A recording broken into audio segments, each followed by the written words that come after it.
P D M Punjab نے صوبے میں ممکنہ ہائی الرٹ جاری کر دیا۔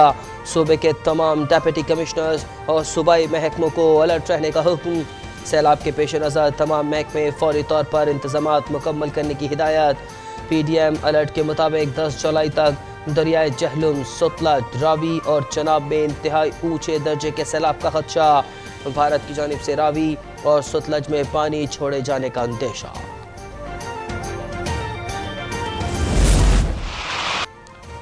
لاہور میں موسلادھار بارش نگراں حکومت کے بلند و بانگ دعوے بہا لے گئی۔ کرنٹ لگنے اور چھت گرنے کے واقعات میں 2 بچوں سمیت 8 افراد جاں بحق۔ بارش ختم ہونے کے کئی گھنٹے بعد بھی شہر میں جگہ جگہ پانی موجود۔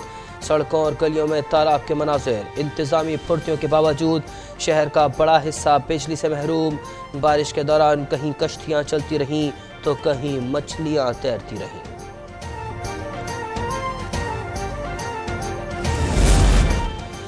خیبر پختونخوا کے مختلف اضلاع میں موسلادھار بارش اور آندھی، درخت گرنے سے 3 افراد جاں بحق، 8 زخمی ہو گئے۔ محکمہ موسمیات کی 8 جولائی تک بارش جاری رہنے کی پیش گوئی۔ نشیبی علاقوں میں اربن فلڈنگ کا خدشہ۔ مری، گلیات، کشمیر، گلگت بلتستان اور خیبر پختونخوا کے پہاڑی علاقوں میں لینڈ سلائیڈنگ کا انتباہ۔ بلوچستان کے مختلف علاقوں کے ندی نالوں میں طغیانی کا خطرہ۔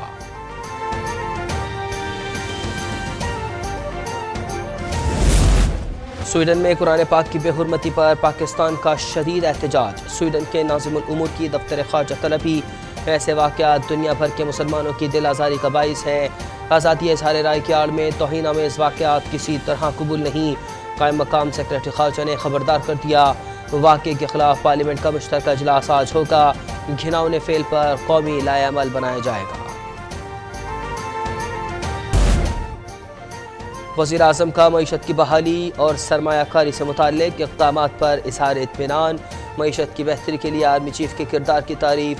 سرمایہ کاری کونسل کے ایپیکس کمیٹی اجلاس سے خطاب میں کہا، غیر ملکی سرمایہ کار اولین ترجیح ہیں۔ وفاق اور صوبوں میں شراکت داری کا انداز اپنایا جائے گا۔ اجلاس میں آرمی چیف، وفاقی وزراء اور 4 وزرائے اعلیٰ کی بھی شرکت۔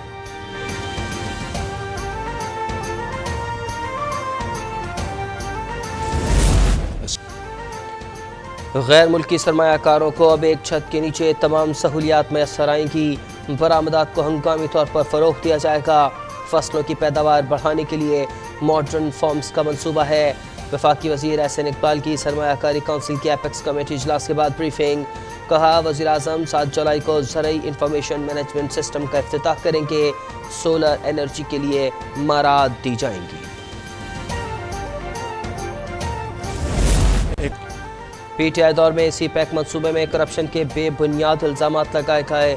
دوست نما دشمنوں نے پاک چین دوستی میں دراڑ ڈالنے کی بھرپور کوشش کی۔ وزیر اعظم کا سی پیک کے 10 سال مکمل ہونے پر تقریب سے خطاب۔ کہا، آئی ایم ایف معاہدے کے لیے چین کا کردار ناقابل فراموش ہے۔ اتحادی حکومت نے معیشت کو سنبھال لیا۔ پاکستان کے ڈیفالٹ کا دور دور تک کوئی خدشہ نہیں۔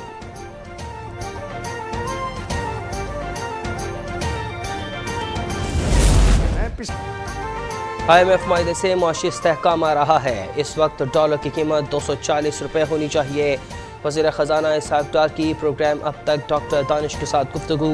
کہا، جب وزارت سنبھالی تو اس وقت کہا تھا کہ ڈالر کی قیمت 200 روپے سے زیادہ نہیں۔ بعد میں ریٹنگ ایجنسیز نے بھی میرے موقف کی تائید کی کہ سیاسی عدم استحکام، اسمگلنگ اور دیگر وجوہات کے باعث ڈالر نیچے نہیں آیا۔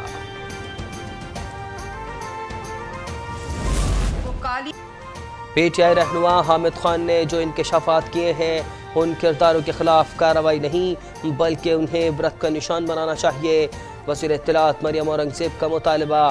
کہا، یہ سازشی کردار سی پیک کے خلاف کنٹینر پر کھڑے ہو کر ملک کو جلانے اور سول نافرمانی کی تحریک چلانے کے اعلانات کرتے تھے۔ نواز شریف پہلے وزیر اعظم تھے جنہوں نے آئی ایم ایف پروگرام مکمل کر کے اسے خدا حافظ کہہ دیا تھا۔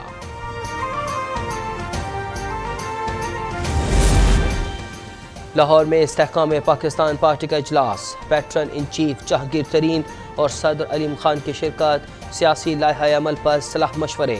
ملک بھر میں تنظیم سازی پر تبادلہ خیال۔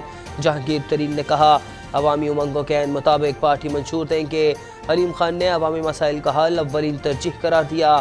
دعویٰ کیا کہ ان کی جماعت ملک کو بحرانی کیفیت سے نکالے گی۔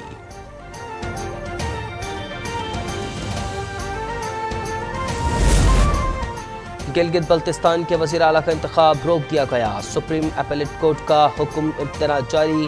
تحریک انصاف کے حاجی گلبر نے انتخابات روکنے کی استدعا کی تھی۔ گورنر مہدی شاہ نے اسمبلی کی کارروائی روک دی، پولیس نے اسمبلی سیکریٹریٹ کو سیل کر دیا۔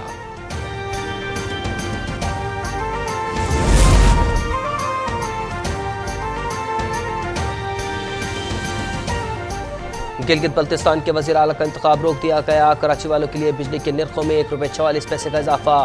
نیپرا نے سرکاری ڈسکوز کے لیے بھی بجلی ₹1.90 مہنگی کر دی۔ صارفین پر ایک ماہ کے لیے 23 ارب روپے کا بوجھ پڑے گا۔ ٹرانسمیشن لائنز کے سامان کی چوری میں NTDC افسران کے ملوث ہونے کا انکشاف۔ شمالی وزیرستان کے ضلع میران شاہ میں خودکش حملہ، پاک فوج کے 3 جوان شہید، 3 شہری زخمی۔ شہداء میں نائب صوبیدار صاحب خان، نائک محمد ابراہیم اور سپاہی جہانگیر خان شامل۔ ISPR کے مطابق کار سوار بمبار چوکی کو نشانہ بنانا چاہتا تھا، تاہم ڈیوٹی پر موجود جوانوں نے اسے روکا، جس پر اس نے خود کو اڑا دیا۔